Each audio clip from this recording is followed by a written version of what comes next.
The command bridge of the Zephyrian dreadnought Stellar Dominance hummed with quiet efficiency as Admiral Vextar reviewed the intelligence reports streaming across his holographic displays. The blue-scaled commander's four eyes moved independently as he processed the data about the third planet of the Sol system. His subordinates waited in respectful silence, their own scaled forms arranged in perfect military formation around the circular bridge. These creatures call themselves humans, Vextar said, his voice carrying the natural authority that had earned him command of the most powerful fleet in Zephyrian space.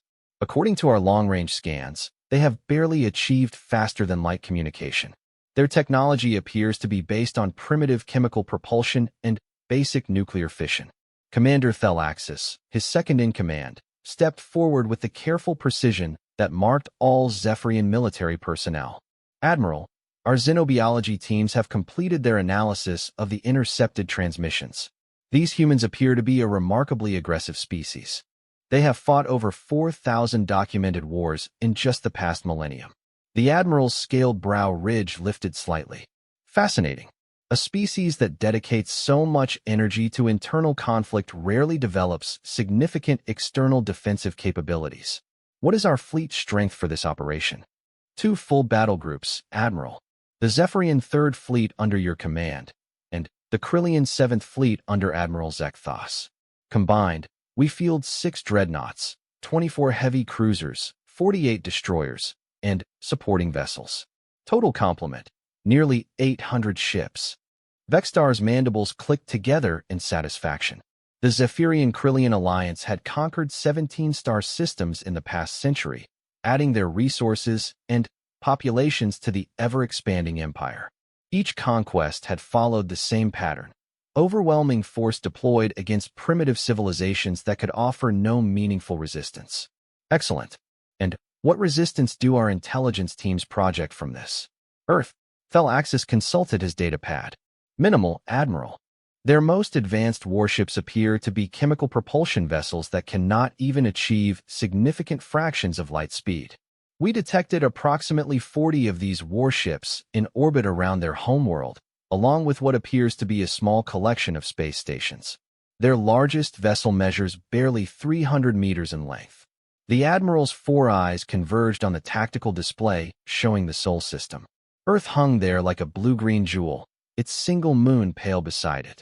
Scattered throughout the system were the heat signatures of human installations, mining operations in the asteroid belt, research stations around the gas giants, and a surprising number of smaller vessels moving between the various celestial bodies.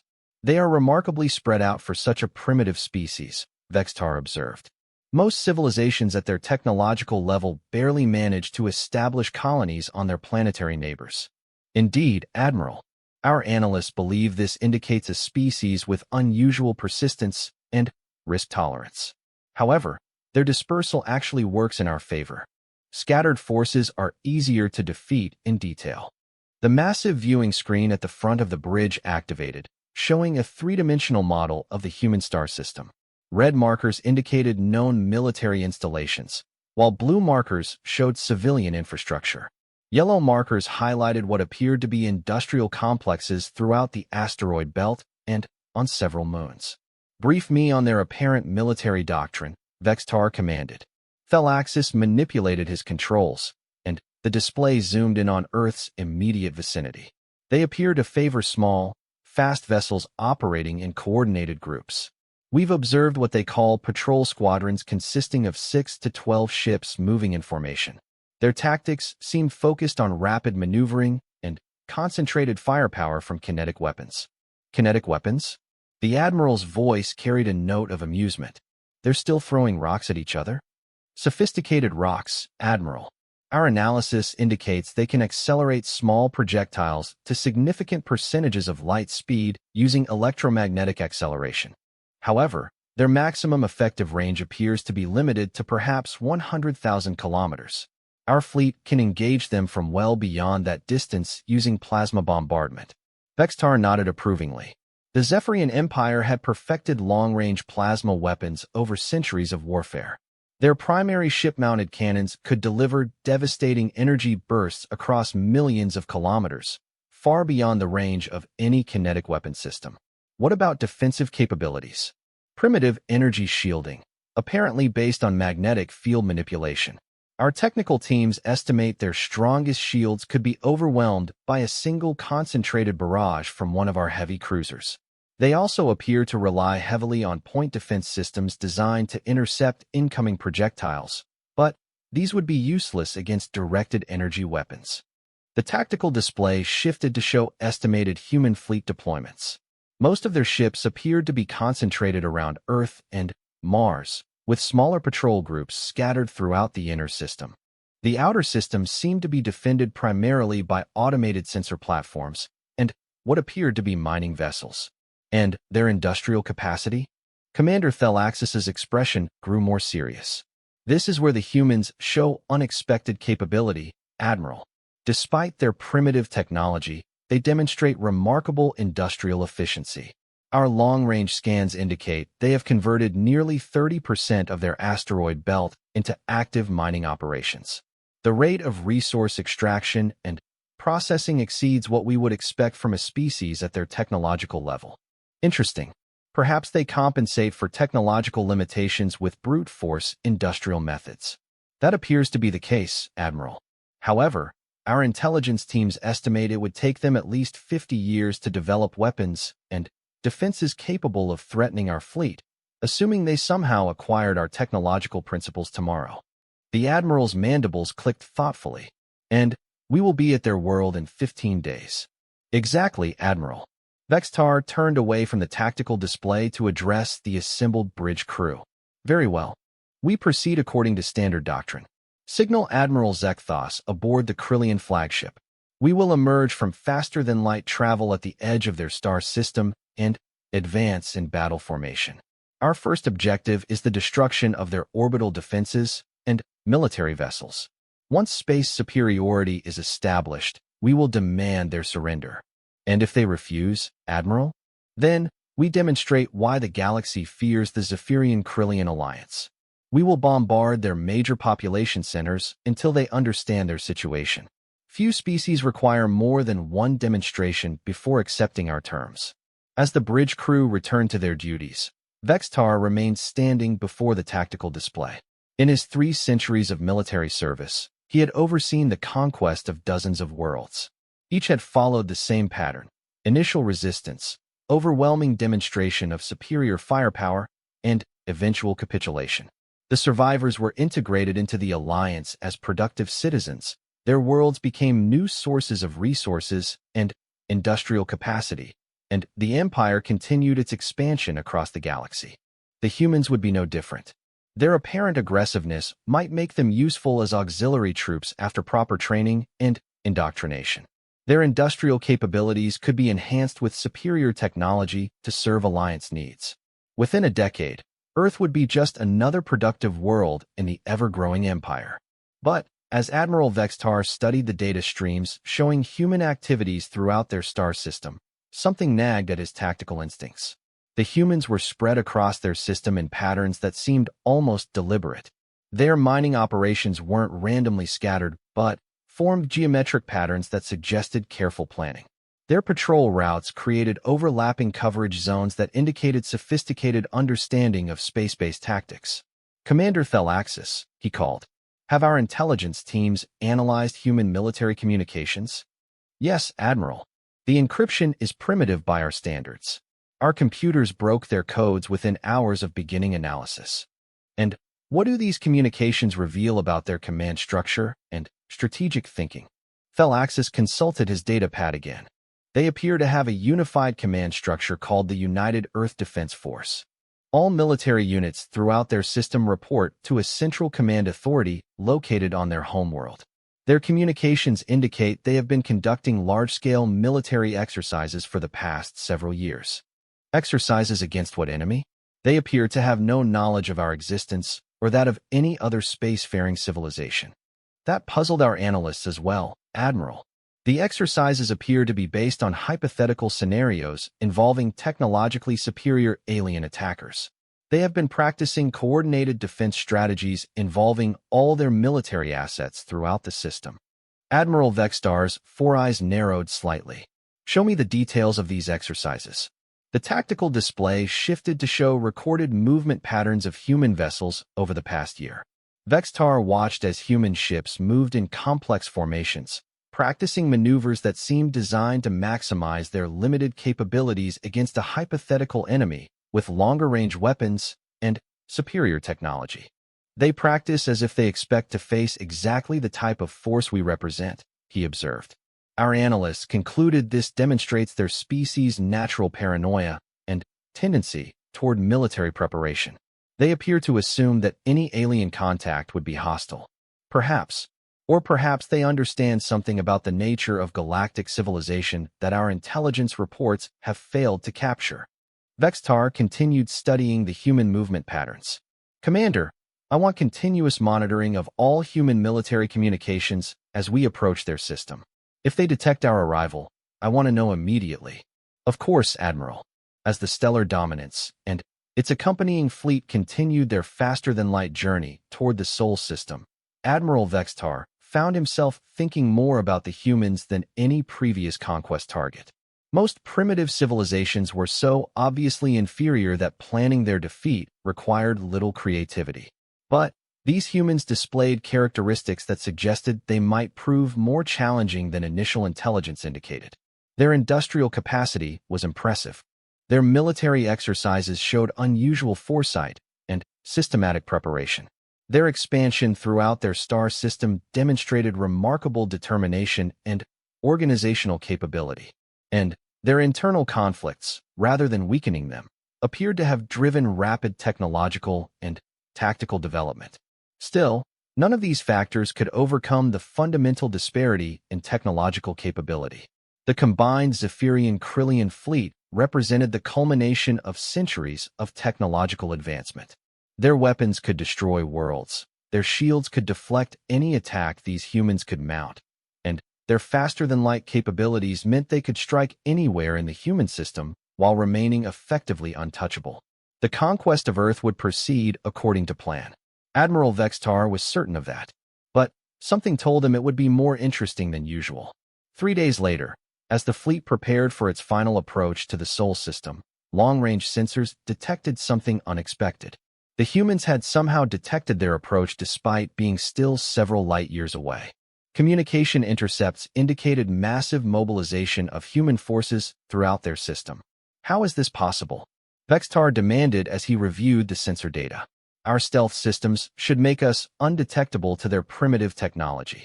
Unknown, Admiral, Thelaxis replied. Our technical teams are analyzing the data, but they have no explanation for how the humans could have detected us at this range. The Admiral studied the intelligence updates flowing across his displays. Human ships throughout the Sol system were moving with purpose and coordination that suggested careful planning. Mining vessels in the asteroid belt were moving toward predetermined positions.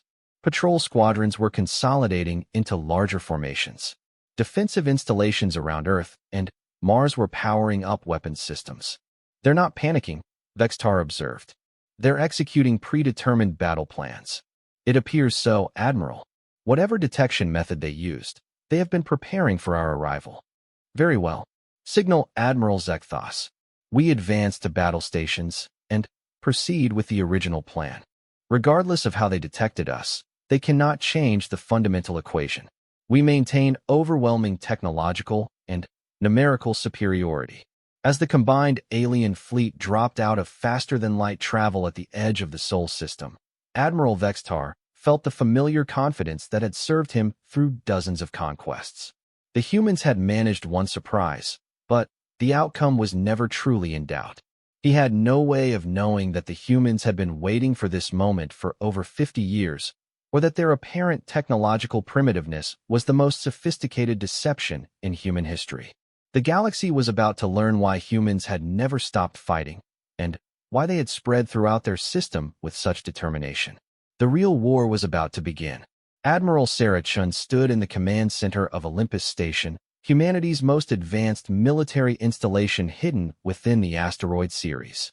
The massive chamber buzzed with controlled activity as hundreds of officers coordinated humanity's response to the alien arrival. Holographic displays showed the positions of both human and alien forces throughout the solar system, updating in real time as the situation developed. Confirm alien fleet composition. Chen ordered, her voice carrying the authority earned through 30 years of military service and 15 years of preparing for this exact moment. Two distinct fleet formations, Admiral, reported Commander Jackson Hayes, her chief tactical officer. Primary fleet shows as Zephyrian signatures based on our intelligence profiles. Secondary fleet appears to be Krillian. Total count, 817 vessels including support ships. Admiral Chen nodded grimly. The numbers matched their worst-case projections almost exactly. For 5 decades, humanity had known this day would come. The question had never been if, but when and how many. Status of Operation Sleeping Giant. All assets in position, Admiral. Phase 1 formations are ready for your command. Chen turned to face the primary tactical display. To any observer, it would appear that humanity was hopelessly outmatched. 43 ships of the United Earth Defense Force hung in space around Earth and Mars, dwarfed by the massive alien fleet advancing through the outer system. What the aliens couldn't see were the thousands of other human assets positioned throughout the solar system, disguised as mining equipment, research stations, and industrial facilities. Communications, patch me through to all UEDF commanders. You're live, Admiral. Chen's image appeared on command bridges throughout human space. Her officers looked back at her with expressions of determination mixed with the natural tension that preceded combat. These men and women represented the finest military minds humanity had produced, trained specifically for asymmetric warfare against technologically superior opponents. Today marks the beginning of humanity's first interstellar war, she began. For 50 years, we have prepared for this moment. We knew they would come eventually. We knew they would underestimate us. And we knew that our survival would depend not on matching their technology, but on being smarter, tougher, and more determined than they could imagine. She gestured toward the tactical display showing the advancing alien fleet. Intelligence indicates they expect easy conquest based on standard galactic patterns. They see primitive humans with chemical rockets and kinetic weapons. They don't see the truth that we have spent 5 decades turning our entire solar system into the most sophisticated military trap in galactic history. The display shifted to show human asset positions throughout the system. What had appeared to be scattered mining operations and research stations now revealed themselves as carefully positioned weapon platforms, supply depots, and communication relays. Phase 1 begins now.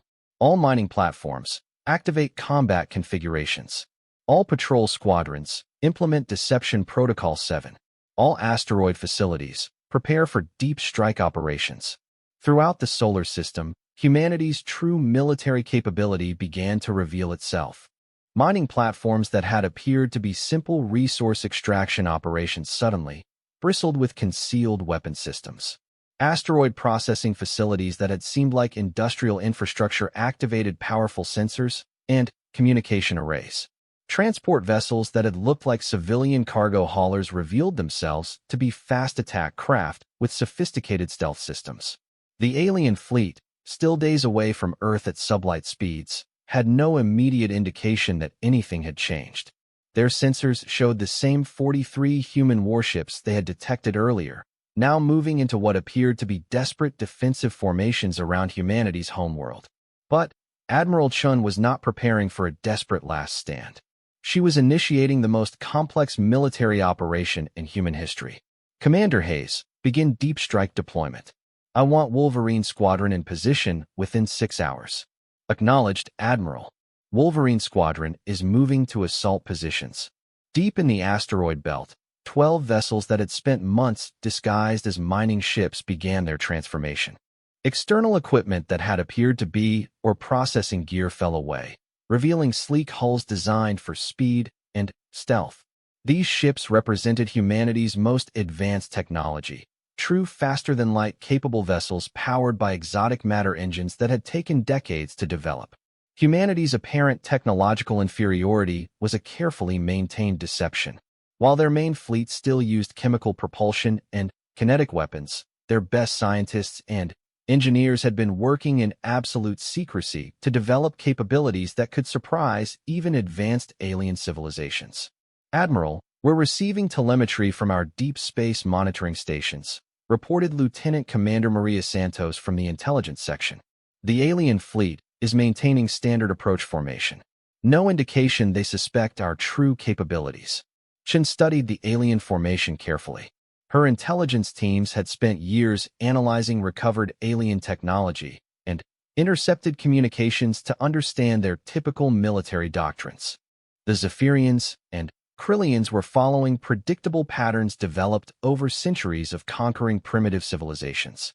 "They're assuming we'll concentrate our forces around Earth for a final defensive battle," she observed. "Standard doctrine for technologically inferior opponents. They expect us to make our stand where our emotional attachment is strongest, which gives us the tactical advantage of choosing our real battleground," Hayes added. "Exactly. Signal all deep strike assets. Begin Phase 2 deployment." Throughout the outer solar system, assets that had been disguised as automated sensor platforms and research stations began moving toward predetermined intercept positions. These platforms had been placed years in advance, powered by radioisotope generators, and equipped with sophisticated AI systems that allowed them to operate autonomously for extended periods. The aliens would learn too late that humanity had been preparing for this war since the moment they first detected signs of alien civilization in distant star systems. Every mining operation, every research expedition, every seemingly civilian activity in the outer system had been designed with military applications in mind. "Admiral, incoming priority transmission from Wolverine Squadron," Santos reported. "Put it through." The image of Commander Elena Vasquez appeared on the main screen. Behind her, the bridge of the UES Determination showed the controlled chaos of a crew preparing for combat operations. Vasquez had volunteered to lead humanity's most dangerous mission, a faster-than-light strike deep behind enemy lines. "Admiral, Wolverine Squadron is ready for jump initiation. All systems nominal." "Understood, Commander. You are authorized to begin Operation Flashfire. Remember, your primary objective is intelligence gathering. Do not engage unless absolutely necessary for mission completion or crew survival." "Acknowledged, Admiral." Wolverine Squadron jumping in 30 seconds. Chen watched as humanity's secret FTL ships disappeared from the tactical display. Their mission was to jump ahead of the main alien fleet and establish observation posts in the outer system, providing real-time intelligence on alien movements and capabilities. It was also humanity's way of announcing that they possessed capabilities the aliens had not expected. "Time to alien fleet reaching Jupiter orbit?" Chen asked. 14 hours at current velocity, Admiral." "Good. That gives us time to complete Phase 2 deployments." She turned to address the communications section. "Signal all squadron commanders. Begin Anvil formation deployment." The tactical display updated to show human ships throughout the inner solar system moving into new positions. What appeared to be a desperate defensive concentration around Earth was actually the most complex ambush in military history.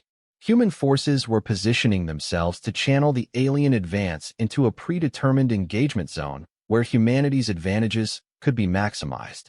"Admiral, we're detecting increased alien communication traffic," Santos reported. "They appear to be conducting detailed scans of our defensive positions." "Let them look. They'll see exactly what we want them to see."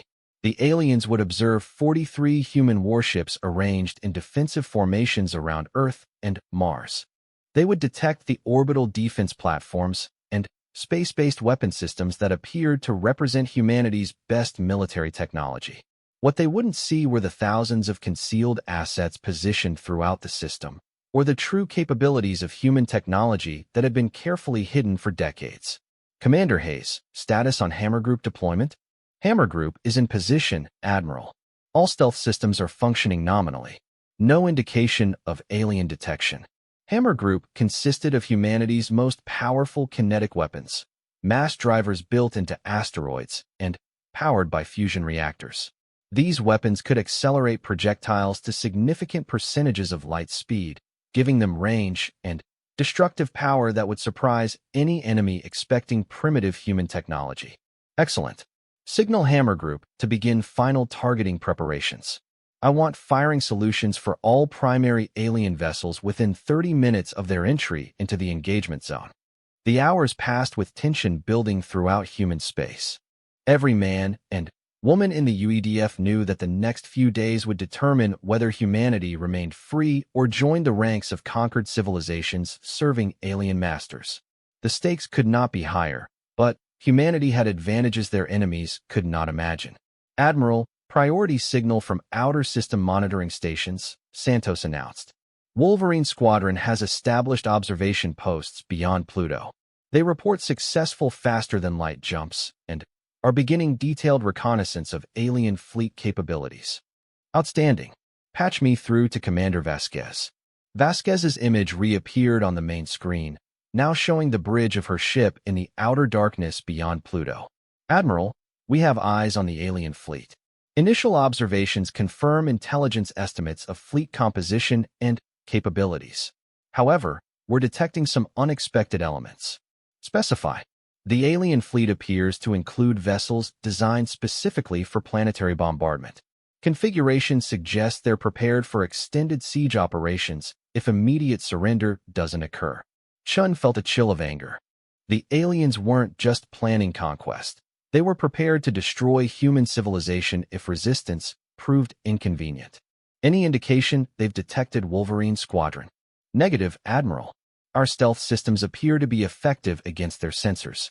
We're maintaining observation positions, and will provide continuous intelligence updates. Acknowledged, Commander. Continue mission as planned. As the communication ended, Chun turned to address her senior staff. Ladies and gentlemen, the aliens have just made this personal. They come to our system prepared not just to conquer us, but to destroy us if we prove inconvenient. That is not acceptable. The command center erupted in quiet but determined activity as officers refined their battle plans. Humanity had always known this war would be a fight for survival, but the confirmation of alien intentions to potentially destroy human civilization rather than simply conquer it added urgency to their preparations.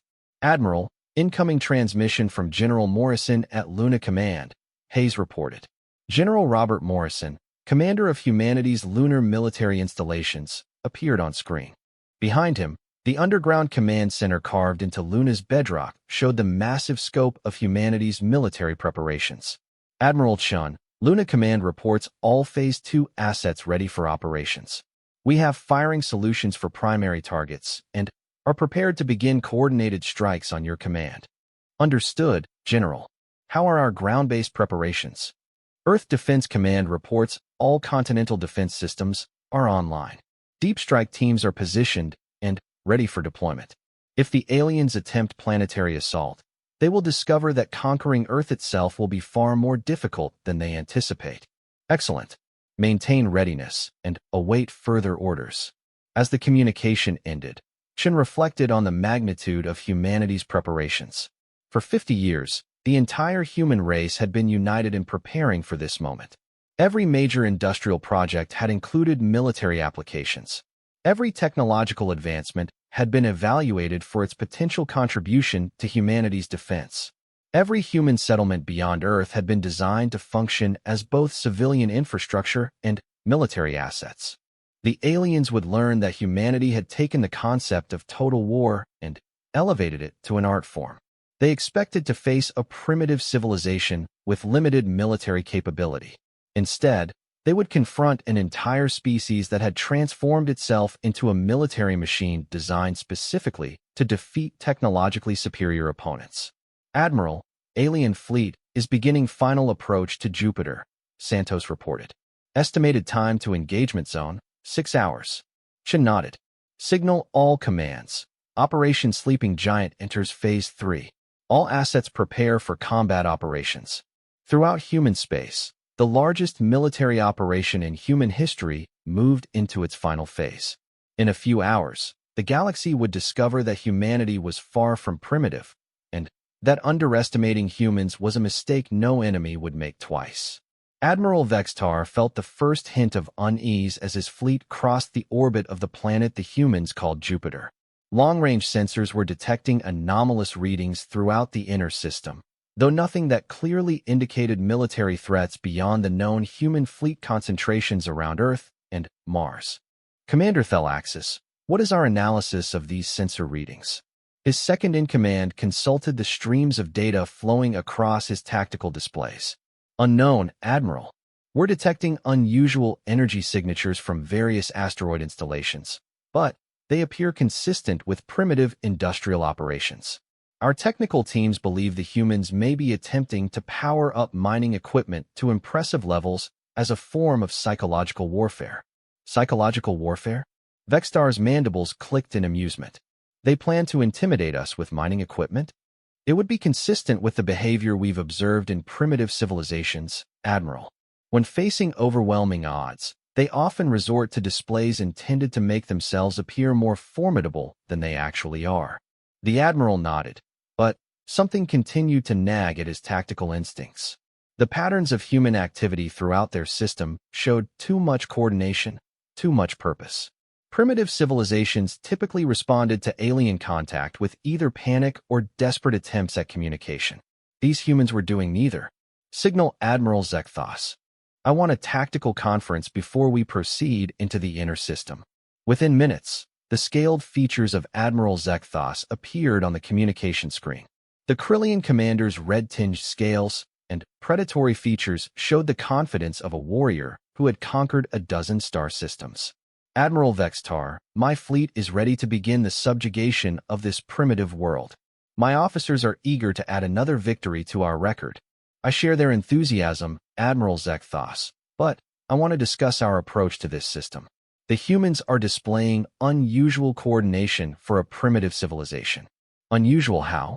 Our intelligence indicates they barely possess faster-than-light communication, much less weapons capable of threatening our vessels.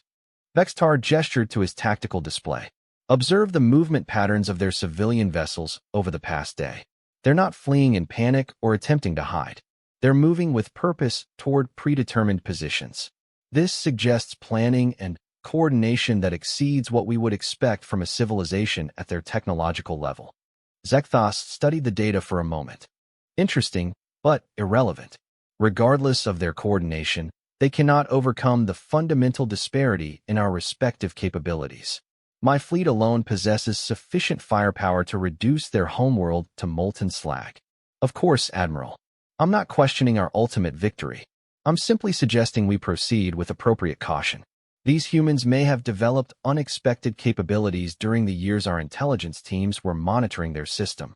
What capabilities could they possibly have developed? Our monitoring shows they still rely on chemical propulsion and kinetic weapons. Even if they have made improvements to these primitive systems, they cannot match our technological advantages. Before Vextar could respond, his communications officer interrupted. Admiral, we're receiving a transmission from the human homeworld. They appear to be attempting to establish communication. Put it through. The main screen shifted to show a human female in what appeared to be a military uniform. Behind her, a sophisticated command center bustled with activity that seemed surprisingly advanced for a primitive civilization. This is Admiral Sarah Chun of the United Earth Defense Force, the human said. Her voice carried authority and showed no sign of the fear or desperation they had encountered in previous conquests. You have entered human space without permission and with obvious hostile intent. You will immediately reverse course and depart our system, or face the consequences of your aggression.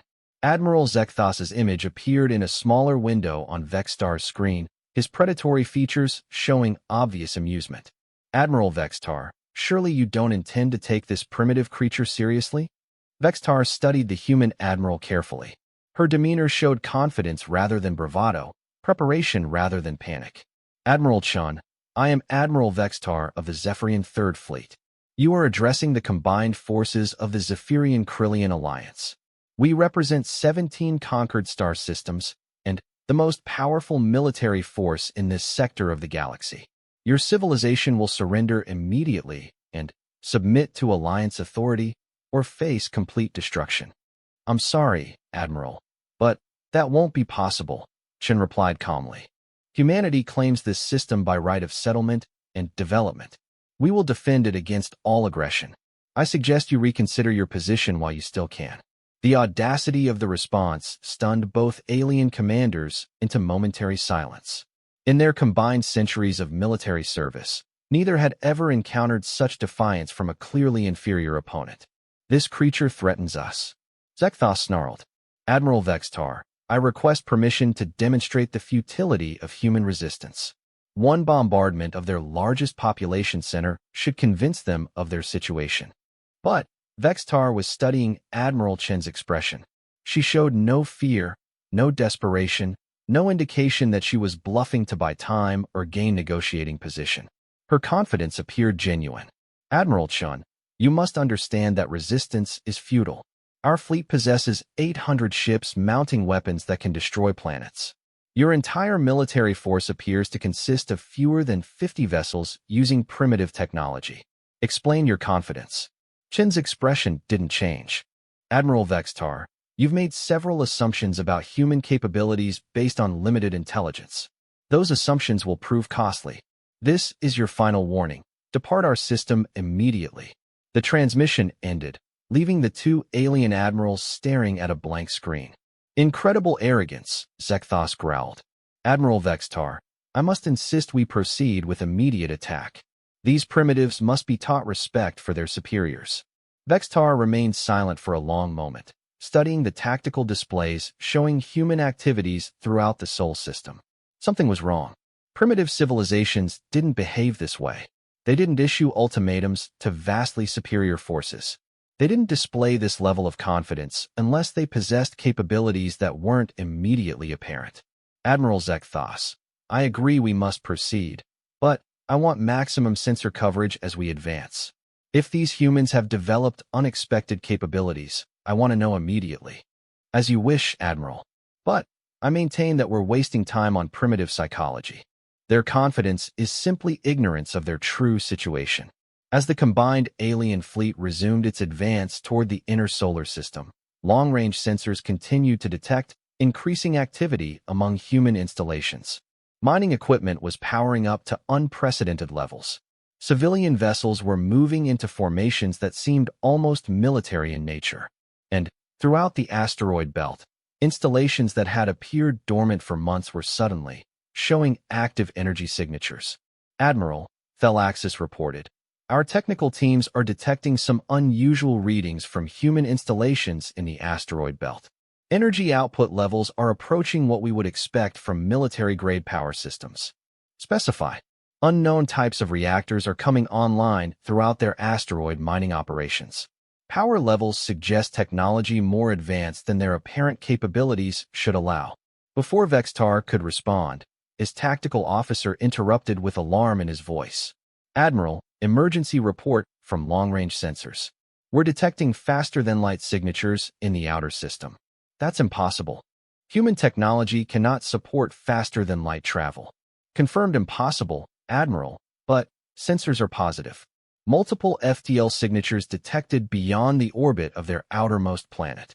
Admiral Vextar felt his confidence begin to waver for the first time in decades of military service. If humans possessed faster-than-light capability, then every assumption about their technological level was wrong. And if their technological assessments were wrong, then their military capabilities might be far more advanced than intelligence had indicated. Signal Admiral Zekthos immediately. We may have severely underestimated these humans. Admiral, his communications officer reported, we're receiving multiple priority signals from our advanced scouts. They report unusual contacts throughout the asteroid belt. Define unusual. Sir, what appeared to be mining equipment is transforming, revealing concealed weapon systems. Our scouts count at least 200 installations that are not what they appeared to be. The main tactical display updated to show the true scope of human military preparations. Throughout the asteroid belt, installations that had been dismissed as primitive mining operations were revealing themselves as sophisticated weapon platforms. The outer system, which had appeared nearly defenseless, was suddenly bristling with sensors, communication relays, and what appeared to be military installations. This is impossible, Thelaxis breathed. Our intelligence monitored this system for years. These installations should not exist. Admiral Vextar stared at the tactical display with growing understanding. The humans had not been primitive. They had been hiding. For years, possibly decades. They had been constructing military infrastructure while maintaining the appearance of a barely spacefaring civilization. Signal the fleet. Battle stations. We're not facing a primitive civilization. We're facing a military trap. Before his communications officer could respond, new contacts began appearing on the tactical display. Ships were emerging from concealment throughout the asteroid belt. Not the 43 vessels they had detected earlier, but hundreds of contacts that had somehow remained hidden until now. Admiral, his sensor officer reported with barely controlled panic. We count over 800 human contacts throughout the system. Repeat, 800 human military contacts. Admiral Vextar realized with horror that the fleet composition was no longer 800 alien ships against 43 human vessels. It was 800 aliens against 800 humans, and the humans had chosen the battlefield. Signal Admiral Zekthos. Emergency Tactical Conference. We need to reassess this entire operation. But before the communication could be established, space around the alien fleet erupted with incoming fire. Massive kinetic projectiles accelerated to significant fractions of light speed began hammering alien shields from multiple directions. The humans had opened fire from ranges the aliens hadn't thought possible with primitive kinetic weapons. Evasive maneuvers. Vextar ordered. Return fire with all weapons. But the human attack had been planned with devastating precision. Their projectiles were arriving from multiple vectors simultaneously, making evasive action nearly impossible. And the power of the impacts was far beyond what primitive human technology should have been able to achieve. Shield status on primary fleet elements. Shields holding. Admiral, but impact energy levels are equivalent to military-grade plasma weapons. How are they achieving this with kinetic projectiles? Admiral Vextar watched his tactical displays with growing dread as the scope of human deception became clear. They hadn't been monitoring a primitive civilization developing slowly towards spacefaring capability. They had been watching a sophisticated military power deliberately maintaining the appearance of primitiveness while preparing for this exact confrontation. All ships, full defensive posture. Signal Admiral Zekthos. The humans have been planning this engagement for years. They are not primitive. Repeat, the humans are not primitive. As alien ships throughout the fleet struggled to respond to attacks coming from directions they hadn't expected, Admiral Vextar realized that the Zephyrian-Krillian alliance might have finally encountered an opponent that could not be easily conquered. The humans had turned their entire star system into a weapon, and they were about to demonstrate why humanity had never stopped fighting. The battle for Earth had begun, and the aliens were learning that they had gravely miscalculated their enemy. Admiral Sarah Chun watched the tactical display with grim satisfaction as the first phase of the human counterattack unfolded. Alien ships throughout the outer solar system were reeling from kinetic bombardments they hadn't seen coming. Their formations disrupted by attacks from directions their intelligence had told them were impossible. Hammer Group reports successful first strikes. Commander Hayes announced. 17 confirmed hits on alien capital ships. Enemy shields are holding but showing significant stress fractures. Excellent. Signal Hammer Group to continue firing Sequence Bravo. I want those shields eliminated before they can adapt to our attack patterns. Throughout the asteroid belt, humanity's hidden mass drivers continued their devastating barrage. These weapons represented decades of human engineering focused on a single goal: defeating enemies with superior defensive technology. By accelerating relatively small projectiles to extreme velocities, they could deliver kinetic energy equivalent to nuclear weapons while remaining effectively impossible to intercept. Admiral, Wolverine Squadron reports alien fleet is attempting to coordinate defensive maneuvers. Lieutenant Commander Santos reported from the intelligence section. Enemy commanders are issuing rapid course corrections to minimize their exposure to our fire. Are they succeeding? Partially. They're experienced military commanders adapting to unexpected circumstances. However, our pre-planned firing solutions are still achieving significant hit rates. Chen nodded. She had never expected the aliens to be incompetent. The Zephyrians and Krillians had conquered 17 star systems, which meant they were skilled, experienced military forces. But skill and experience could only compensate so much for walking into a carefully prepared trap. Status on Phase 4 deployment. Ghost Fleet is moving into position, Admiral. Estimated time to optimal strike configuration, 47 minutes. Ghost Fleet represented humanity's most audacious military development, a squadron of ships designed specifically for stealth attack against technologically superior opponents. Built into hollowed-out asteroids and powered by carefully shielded fusion reactors, these vessels could approach enemy positions without detection and deliver devastating surprise attacks. Signal Ghost Fleet. Maintain stealth protocols until final attack phase. We only get one chance to surprise them with our capabilities. The tactical display updated to show the alien fleet's attempts to reorganize their formations. Both Zephyrian and Krillian commanders were clearly struggling to adapt to a battle that wasn't following their expectations. Their ships were designed for overwhelming technological superiority, not for fighting an enemy that could match their numbers and strike from unexpected directions. Admiral, priority communication from General Morrison at Luna Command. General Morrison's image appeared on the command screen, showing the underground Lunar Command Center bustling with activity. Admiral Chun, Luna Command reports successful deployment of deep strike packages. We have assets positioned for close-range assault on alien capital ships. Understood, General. Status on Earthside preparations. All continental defense networks are online and ready. If any alien forces break through to attempt planetary assault, we're ready for them. Admiral, I have to ask, how long can we sustain this level of kinetic bombardment? Chen consulted her logistics displays. Current expenditure rates give us approximately 18 hours of sustained fire at maximum intensity. After that, we'll need to shift to alternative tactics. Acknowledged, Admiral. Luna Command standing by for Phase 5 implementation. As the communication ended, Chen reflected on the enormous logistical challenge humanity had overcome to make this defense possible. For decades, every mining operation in the asteroid belt had served dual purposes: resource extraction and ammunition production. Millions of tons of refined metals had been shaped into kinetic projectiles and stockpiled throughout the system. The aliens were facing not just human weapons, but the accumulated industrial output of an entire civilization dedicated to military preparation. Commander Hayes, update on alien casualties? Confirmed damage to 43 alien vessels, with 7 showing critical systems failures. However, their shields and damage control capabilities are impressive. Most damaged ships are still combat effective. As expected, signal all hammer units. Switch to targeting pattern Delta. Focus fire on individual targets until shields collapse completely.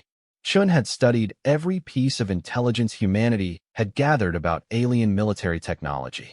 Zephyrian and Krillian ships were built with impressive defensive capabilities, but they relied on energy shields that could be overwhelmed by sustained bombardment. The key was concentrating firepower rather than spreading it across multiple targets. Admiral, Santos reported, we're detecting increased communication traffic between alien fleet commanders. Intelligence analysis suggests they're debating whether to continue the advance or withdraw to reassess the situation. Any indication of their decision? Preliminary analysis suggests they're committed to continuing the attack. Pride and military doctrine appear to be preventing tactical withdrawal. Chun felt a mixture of relief and concern. Human strategy depended on the aliens committing fully to the attack rather than withdrawing to develop countermeasures. But it also meant humanity would face the full might of 2 experienced alien military forces. Signal Wolverine Squadron. Begin Phase 4 reconnaissance. I want detailed intelligence on alien formation changes and any indication of new tactics.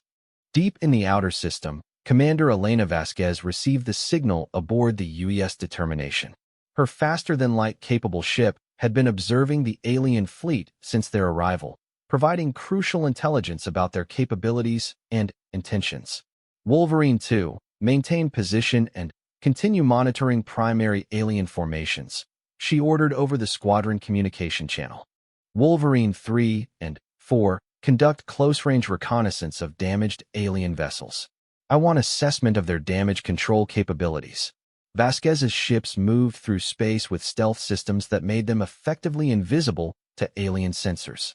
These vessels represented humanity's most advanced technology, hybrid designs that combined exotic matter FTL drives with stealth systems developed specifically to defeat alien detection methods. As her reconnaissance ships approached the alien fleet, Vasquez studied the intelligence data flowing across her displays. The aliens were adapting faster than human strategic planners had hoped. Their formations were tightening to provide mutual defensive fire, and they were implementing evasive maneuvers that reduced the effectiveness of human kinetic weapons. Wolverine leader to Fleet Command, she transmitted. Alien forces are adapting defensive postures more effectively than projected. Recommend acceleration of Phase 5 timeline. Back at Olympus Station, Admiral Chun received the intelligence update with concern, but not surprise.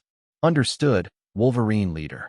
Continue reconnaissance and prepare for Phase 5 participation. She turned to address her senior staff. Ladies and gentlemen, the aliens are proving as adaptable as we expected. Time to show them that human adaptability exceeds theirs. Commander Hayes, signal all Ghost Fleet elements. Advance to attack positions immediately. Throughout the inner solar system, asteroids that had appeared to be nothing more than space debris began moving under their own power. Ghost Fleet consisted of 12 specially modified vessels built inside hollowed-out asteroids and equipped with the most powerful weapons humanity had developed. These ships could deliver devastating close-range attacks while remaining undetected until the final moments. Admiral, alien fleet is resuming advance toward Earth, Hayes reported. They appear to have decided to push through our bombardment rather than withdraw. Then, they're about to learn why that's a mistake. Signal all units. Implement Battle Plan Omega. All reserves commit to engagement. The order sent throughout human space initiated the largest military operation in human history. Every hidden installation, every concealed weapon platform, every disguised military asset throughout the solar system began revealing its true nature. The aliens had thought they were facing 43 human ships. They were about to discover they were fighting an entire civilization that had transformed itself into a military machine. Sensor contacts updating throughout the system, Hayes announced. Total human military assets now showing. Admiral, we're reading over 1,500 discrete military contacts. Chun smiled grimly. Signal the alien fleet. This is Admiral Chun. You were warned to leave our system. You chose to ignore that warning. Now you'll learn why humanity has never stopped fighting. The tactical display showed the true scope of humanity's military preparations. Mining ships throughout the asteroid belt were revealing sophisticated weapon systems. Research stations were activating military-grade sensors and communication arrays. Transport vessels were shedding disguising equipment to reveal fast attack craft. Even civilian installations around Earth and Mars were showing military capabilities that have been hidden for decades. Admiral Vextar is requesting communication, Santos reported. Put him through. The scaled features of the Zephyrian Admiral appeared on screen, his 4 eyes showing an emotion Chun recognized as shock mixed with growing respect. Admiral Chun, we appear to have miscalculated your civilization's capabilities. Perhaps we can discuss terms for mutual withdrawal from this system. I'm afraid that option is no longer available, Admiral. You came here to conquer or destroy human civilization. Now you get to learn why that was a mistake. Admiral Chun, you must understand that our combined fleet still possesses superior firepower. This battle could result in catastrophic casualties for both our forces. Admiral Vextar, you still don't understand. This isn't a battle between two fleets. This is humanity defending our home. And we've had 50 years to prepare. Chun gestured to her tactical officer, who activated a system that had been hidden throughout the solar system for decades. Suddenly, the alien fleet found itself surrounded by weapon signatures they hadn't detected.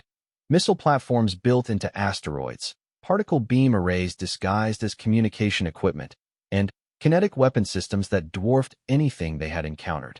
Admiral Vextar, you have 2 options. Surrender your fleet and submit to human authority, or continue fighting and be destroyed. Choose quickly. The communication ended, leaving the alien commander to contemplate a situation that had moved far beyond anything his experience had prepared him for. The humans weren't just defending their homeworld. They had turned their entire solar system into the most sophisticated military trap in galactic history. And They were about to demonstrate why underestimating humanity was a fatal mistake.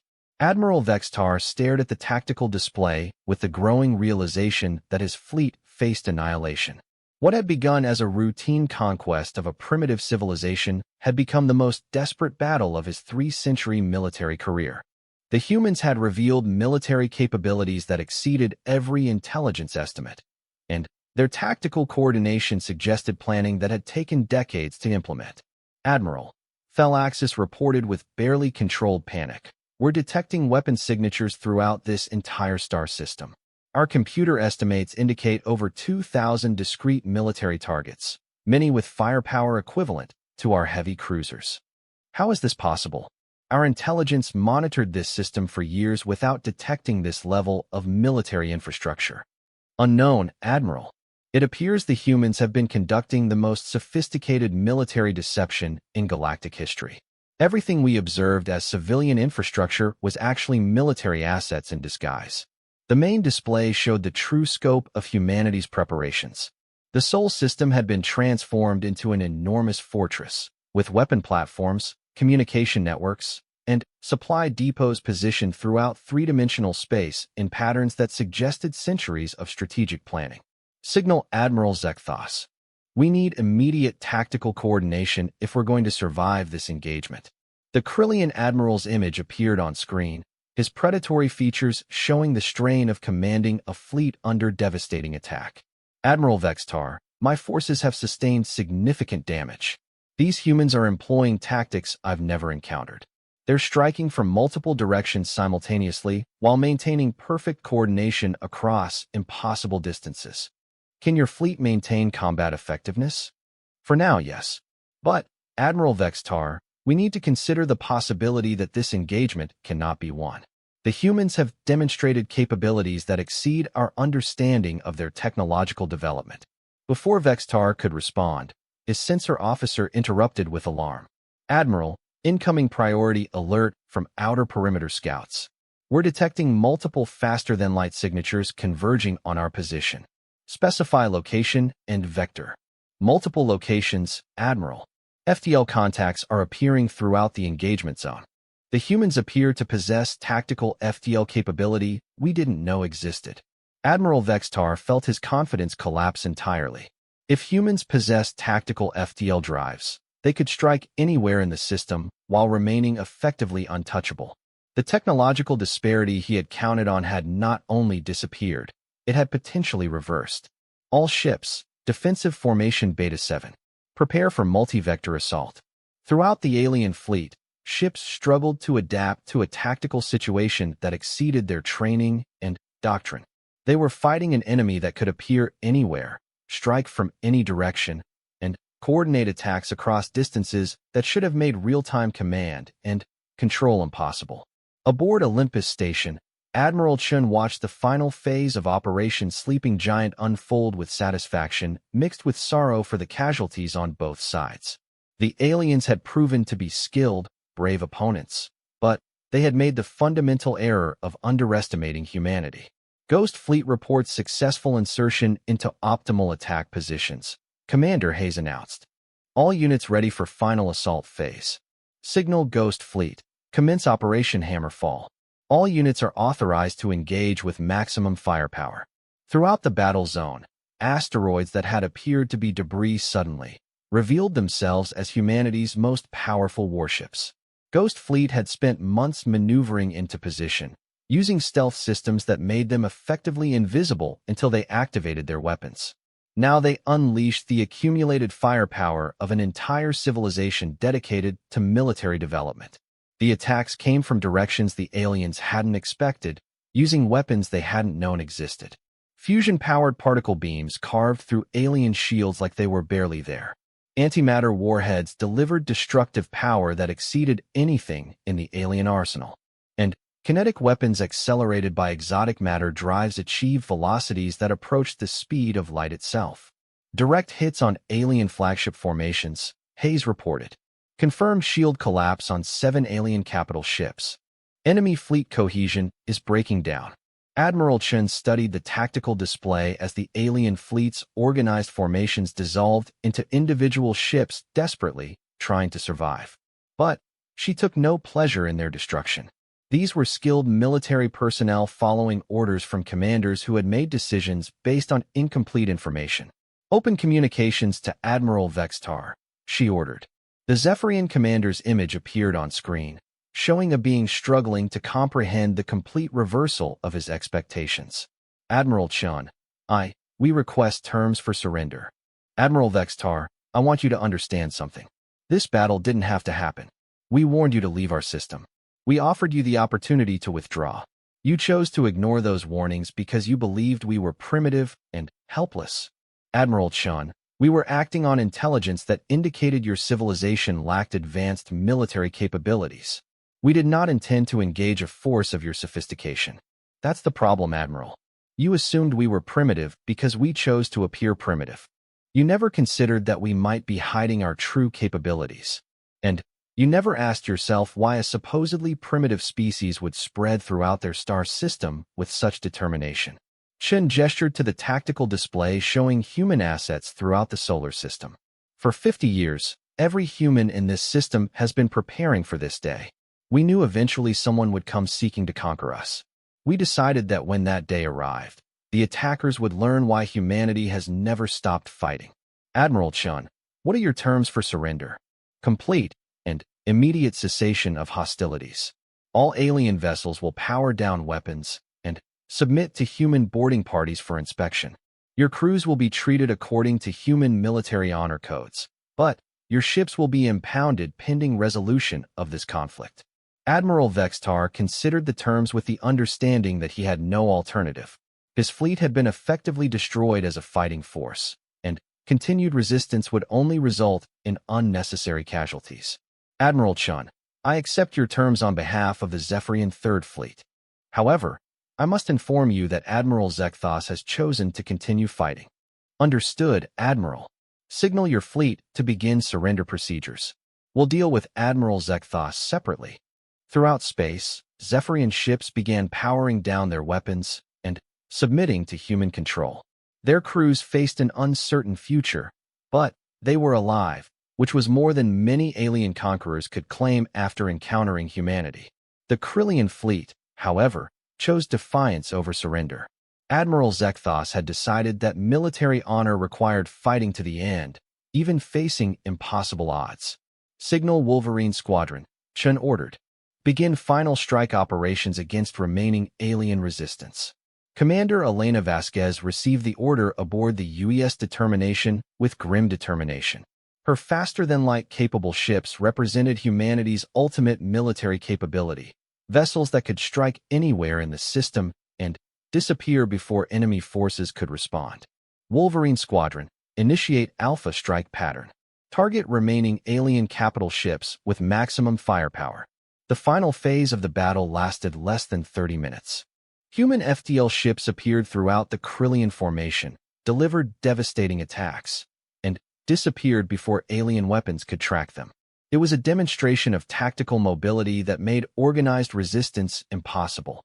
When the last Krillian ship finally powered down its weapons, the Sol system fell silent except for the rescue operations beginning throughout the battle zone. Humanity had defended their homeworld, but the cost had been higher than anyone wanted. Casualty reports. Chen asked quietly. Human losses, 47 vessels destroyed, over 2,000 military personnel killed or missing. Alien losses, approximately 600 vessels destroyed or disabled, estimated casualties in the tens of thousands. Admiral Chen closed her eyes for a moment, thinking about all the beings who had died because alien civilizations assumed that technological advancement gave them the right to conquer others. Signal all rescue operations. Priority assistance to all survivors regardless of species. These beings followed orders based on bad intelligence. They're not our enemies now that the fighting is over. Admiral, Hayes said carefully. What about the broader implications of this victory? Word of this battle will spread throughout alien space. Other civilizations will know that humanity possesses military capabilities they didn't expect. Chen nodded grimly. Yes, Commander. This battle was just the beginning. We've announced to the galaxy that humanity will not be conquered easily. That means other civilizations will either avoid us entirely or come at us with much larger forces. She turned to address her senior staff. Ladies and gentlemen, we've won this battle, but we've also started something that won't end with the departure of these fleets. The galaxy now knows that humans are not primitive, not helpless, and not willing to submit to conquest. Are you saying we'll face more invasions, Admiral? I'm saying that we've just graduated from hiding our capabilities to actively defending human space. From now on, every alien civilization will know that attacking humanity means facing an enemy that's been preparing for war longer than most species have been spacefaring. Admiral Chen looked out at the stars through the station's observation deck, knowing that humanity had crossed a threshold from which there was no return. They had revealed themselves as a major military power, and the galaxy would never see them as primitive again. But she also knew that humanity was ready for whatever came next. 50 years of preparation had given them capabilities that even they were still discovering.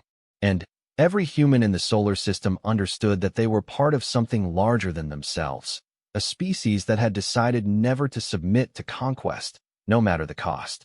The galaxy had labeled humanity primitive and struck at them with overwhelming force. But humanity had struck back with a fury that shattered 2 entire alien fleets and announced to the stars that humans would never be conquered. The age of human interstellar warfare had begun, and the galaxy would learn to respect the species that had never stopped fighting.